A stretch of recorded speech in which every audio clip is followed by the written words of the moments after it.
दिन मैंने फेसबुक पर बैठे बैठे एक अनजाने आदमी को फ्रेंड रिक्वेस्ट भेज दी, जो कि देखने में काफ़ी हैंडसम लग रहा था। उसने भी उसी रात मेरी भेजी रिक्वेस्ट को एक्सेप्ट कर लिया। तुम्हें पता है कि तुम इस साड़ी में कितनी खूबसूरत दिख रही हो, उसने टेक्स्ट किया। थैंक्स, मुझे भी तुम्हारी डीपी अच्छी लगी। इसी तरह हमने बातें करना शुरू कर दी। मुझे पता था कि वो 39 साल का आदमी है, शादीशुदा और 2 बच्चों का पिता भी है। इन सब चीज़ों के बावजूद हमने बातें करना शुरू कर दिया और अपने नंबर भी एक्सचेंज कर लिए। देखते ही देखते हम एक दूसरे के बेस्ट फ्रेंड तक बन गए।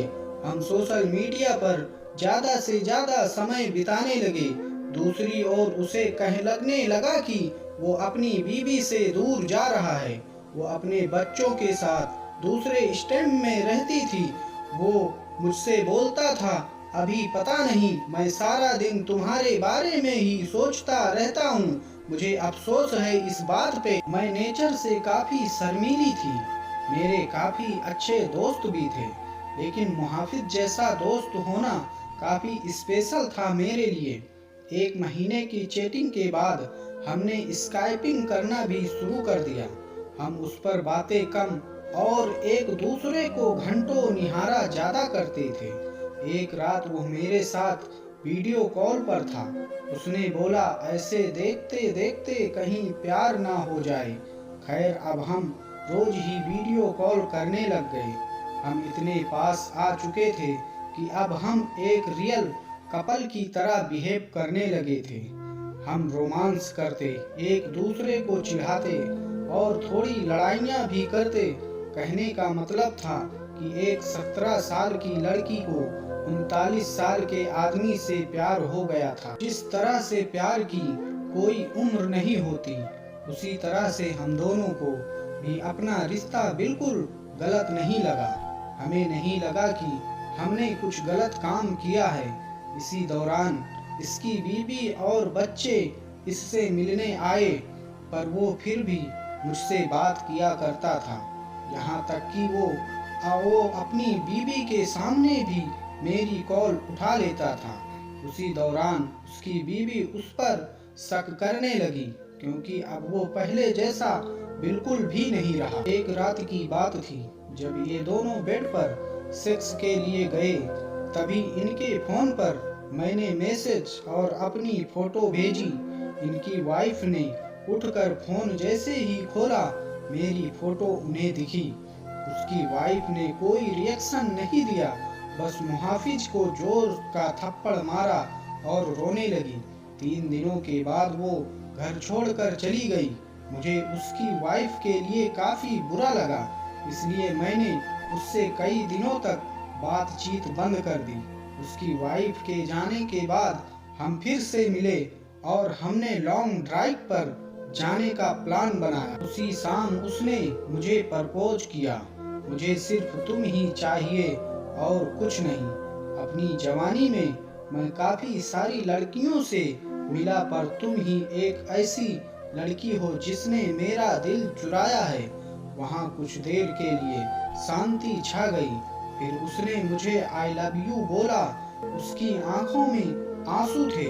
हम एक दूसरे को किस करना चाहते थे, गले लगना चाहते थे। दूसरे दिन मुझे एक मैसेज मिला जिसमें उसने लिखा था, हे डार्लिंग, आई लव यू, लेकिन मेरा परिवार भी है, मेरी कुछ ड्यूटीज भी हैं।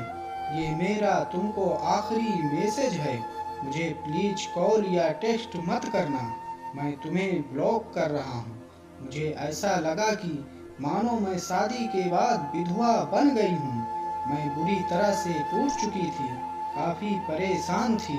3 महीने बीत जाने के बाद मैं एक लड़के के साथ रिलेशनशिप में आई। एक दिन मेरे पास किसी दूसरे नंबर से मुहाफिज का मैसेज आया, बानी, इज दैट यू? प्लीज मेरी लाइफ में दोबारा वापस आ जाओ, मैं तुम्हारे बिना नहीं रह सकता। मैं समझ गई कि ये उसी का नंबर है और फूट फूट कर रोने लगी।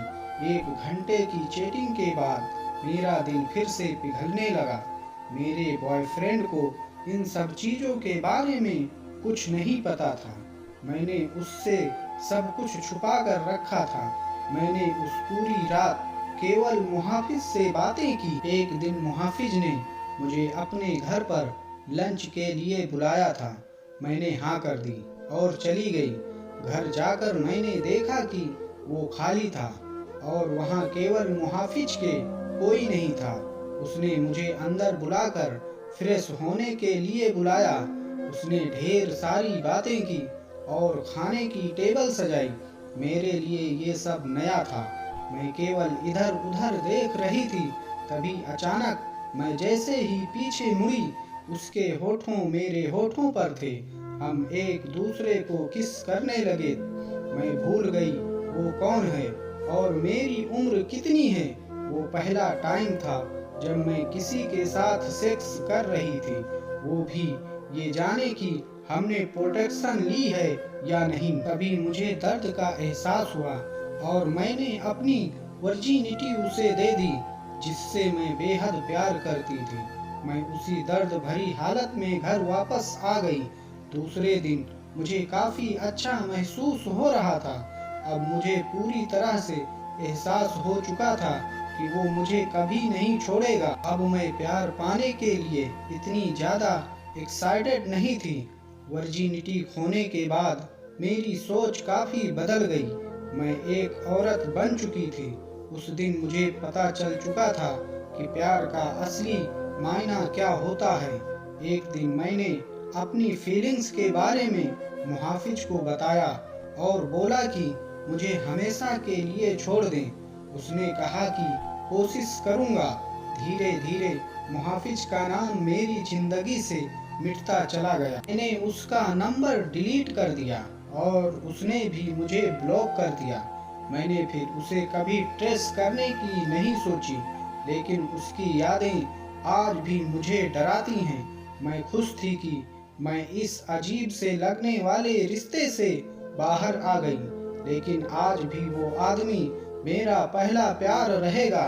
मैं भगवान से दुआ मांगती हूँ कि मुझे जब भी कोई दे तो वो एकदम मुहाफिज जैसा हो। तो उम्मीद करता हूँ ये कहानी आप सब लोगों को पसंद आई होगी। तो लाइक और कमेंट करना ना भूलें और मेरे चैनल को सब्सक्राइब करना ना भूलें। तो फिर मिलते हैं अगली एक नई कहानी के साथ। धन्यवाद।